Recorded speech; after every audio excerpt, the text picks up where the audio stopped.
Bonjour, moi je m'appelle Zéné. Je suis là pour une interview de deux élèves qui viennent de Saint-Cernin. Moi c'est Cyrine.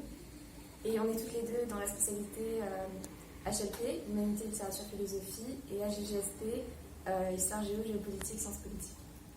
Donc est-ce que vous pouvez vous présenter? Bonjour, moi c'est Maëlys, donc je suis en deuxième année de prépa, donc en Cagne, au lycée Saint-Cernin de Toulouse. Donc je suis en spécialité cartographie, histoire. Et je suis en Cagne en deuxième année et je suis en spécialité histoire de l'art. On va vous poser quelques questions. Est-ce que déjà vous pouvez nous dire quel est votre projet en étant en prépa et pourquoi vous avez choisi Saint-Cernin en particulier? Donc moi mon projet pour la troisième année de prépa, donc quand je suis en deuxième année, ça serait de repartir en licence de géographie et d'aménagement. Donc la prépa c'est très diversifié. Pour ensuite passer en master pour faire de l'aménagement ou de l'urbanisme, ou de passer le concours de Sciences Po de Bordeaux ou de Lyon en quatrième année. Donc je suis en prépa parce que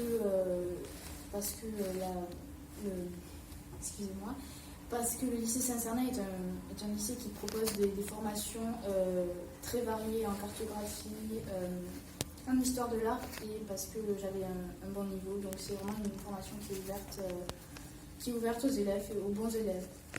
Et c'est en même temps une formation qui est moins stricte, moins rigoureuse peut-être que les grandes prépas parisiennes qui ont la réputation d'être très, très rigoureuses et pas forcément, plutôt déshumanisantes. Ouais. C'est pas forcément le cas, mais par rapport à notre expérience, c'est vrai que c'est plus convivial ce qu'on a vécu. Mm-hmm. Et du coup, je compte continuer dans la licence aussi, avec une double licence en histoire de l'art et ethnologie, pour faire un master de restauration de biens archéologiques et ethnologiques par la suite.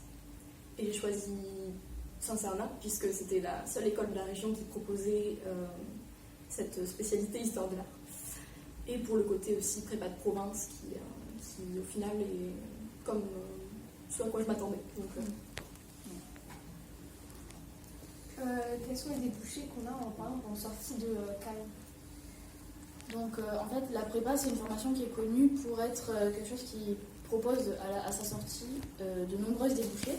Donc nous en prépa en fait à la fin de la deuxième année on passe un concours qui s'appelle la BEL et qui est en fait un regroupement de grandes écoles dans toute la France qui notamment proposent des formations de journalisme, des écoles de commerce, des formations dans la traduction, les sciences, les IEP dans toute la France. Donc il y a l'école du Louvre, il y a l'INA, il y a tout ce qui est Sciences Po, même si c'est pas conseillé ces derniers temps de passer par le Cagne, Hippocagne pour pouvoir tenter Sciences Po. Mais ça peut se tenter quand même.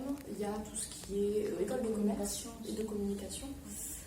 Donc c'est très ouvert, il n'y a pas forcément que l'ES. Ouais, il y a aussi bien évidemment les débouchés dans les universités, donc dans de nombreuses licences qui sont rattachées par convention, donc dans toutes les matières qu'on a en prépa. Donc on peut par la suite aller dans ces licences-là.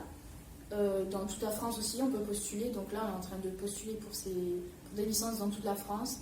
On peut aller à la Sorbonne, on peut rester à Toulouse, on peut dans toutes les universités.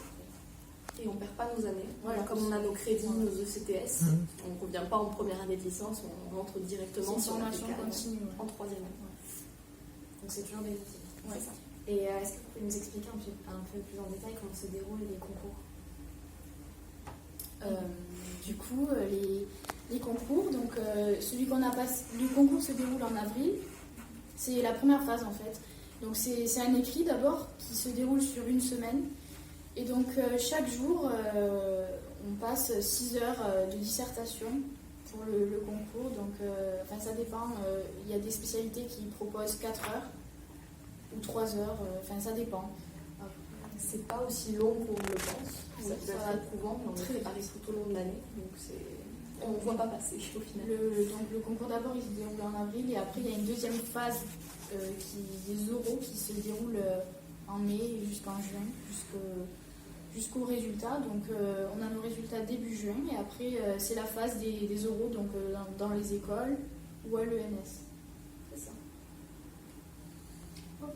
Et comment est-ce qu'il y a une pression, une charge de travail conséquente ou il faut s'adapter? La pression est forcément là, mais vous aurez de toute façon de la pression dans n'importe quelle licence, dans n'importe quelle autre école. Donc tout dépend de comment vous le gérez vous, comment vous le prenez naturellement et comment vous allez apprendre à le gérer surtout. Puisque ce qui est intéressant avec la prépa, c'est qu'on vous apprend et vous êtes guidé, vous n'êtes pas laissé seul comme en fac, où vous allez devoir apprendre à gérer votre pression tout seul. Là, vous serez entouré constamment et il y aura des moments plus difficiles, bien sûr, mais c'est là qu'il ne faudra pas hésiter à en parler. Et vous aurez toujours la possibilité, de toute façon, de quitter la prépa si c'est trop, justement, cette pression est trop forte, ou même si vous vous rendez compte que c'est pas ce qui vous plaît, ce qui vous intéresse. Donc, de toute façon, la pression, là, comme on vient d'en parler, c'est quelque chose qui apprend à se gérer sur le long terme. Et je pense que la prépa, c'est vraiment une formation qui permet aux élèves qui y rentrent de prendre en maturité, d'apprendre à gérer leur stress. Après, c'est vrai que quand on est une personne vraiment très très angoissée de nature, c'est pas vraiment conseillé d'aller en prépa parce que ça peut déboucher sur des problèmes après. Hein. Mais la pression, c'est vraiment pas la chose dont on doit avoir le plus peur. Puisque, comme on l'a dit, on est vraiment très entouré, les profs sont toujours là pour nous. Puis après, il y a des groupes d'élèves qui se forment, et entre élèves, ce qui est bien en prépa, c'est qu'entre élèves, on se soutient en fait. Du coup, c'est parce que tout le monde vit la même chose, du coup, finalement, on se soutient tous, quoi. Et au niveau de la charge de travail, c'est pas une très grosse charge de travail, c'est surtout que c'est sur la longueur. C'est régulier. Ouais. Vous aurez des devoirs toutes les semaines. Et petit à petit, ça va augmenter. Mais c'est aussi pour vous apprendre à faire des choix. On ne va pas vous demander de tout faire, mais de tout simplement de sélectionner très justement le plus important pour vous et le plus important pour la suite. Donc forcément, vous ne pourrez pas tout faire. Ouais. Et il ne faut pas tout faire. Il faut faire le plus intéressant, le plus important. Et moi j'avais une question sur les œuvres à lire. Donc sur le site de Saint-Cernin, on a plusieurs œuvres qui sont conseillées par matière. Qu'est-ce que vous en pensez? Est-ce que vous en avez lu? Certaines à nous conseiller? Moi, en première année, j'avais lu, sur toutes les œuvres au programme, j'avais vraiment lu 2 œuvres. Je sais pas si c'était une erreur de ma part ou... Enfin, j'ai pas eu le temps, de toute façon. Vous aurez pas le temps.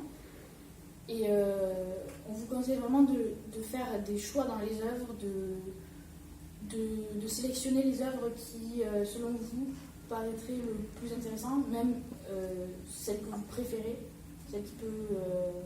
peut-être même si vous avez des œuvres que vous avez déjà lues au collège ou au lycée, c'est encore mieux. Mais après, moi je vous conseille de faire comme vous le sentez, pas vous forcer à lire pour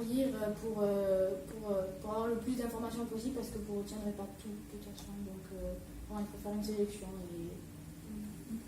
Après, ce qui est peut-être intéressant, ce serait d'acheter les 150 textes théoriques et critiques. Pas pour tous les lire, vous ne pourrez pas tous les lire de toute façon. C'est un manuel, mais vous pouvez en choisir un au hasard, en travailler un, en ficher un. Ça pourra vous être utile. Après, dans les faits, on se rend compte que les élèves qui réussissent le mieux sont souvent les plus grands lecteurs. C'est pas toujours le cas. Mais après, il y a une corrélation quand même, ça se voit.